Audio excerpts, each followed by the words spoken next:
আসসালামু আলাইকুম। আজকে আমরা আসছি আমাদের ভুট্টার জমিতে পাতা নেওয়ার জন্য। মূলত কিছুদিন আগে আমাদের এই জায়গা দিয়ে ঝড় হয়েছে প্রচুর পরিমাণে, সেজন্য ভুট্টা গাছগুলো অনেক ভেঙে গেছে। সেজন্য অনেক পাতা তোলা অনেক কষ্টকর।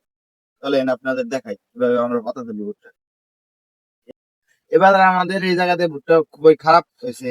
আর বৃষ্টির জন্য ভুট্টার কলাগুলো অনেক ছোট, একটা বড় ছোট একটা বড়, একটা করে কলা আসছে, দুইটা করে আসছে, কিন্তু একটা করে ছোট একটা করে বড়। এবার যে কি পরিমাণ ভুট্টার দাম হবে তাও জানি না।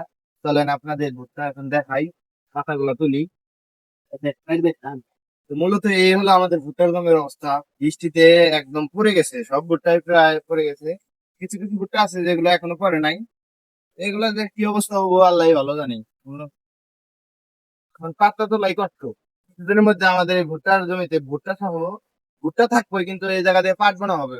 সেই জন্য আমরা এই ভুট্টার জমিগুলা পরিষ্কার করার জন্য চেষ্টা করছি নিচ দিয়ে। তার জন্য পাতা ভাঙা। তো দেখতেই থাকুন সবাই। এই যে ভুট্টার পাতাগুলো তোলা শেষ, এখন আমরা বাড়িতে নিয়ে যাবো। তারপরে নিয়ে যেয়ে এবার গরুকে খেতে দেবো।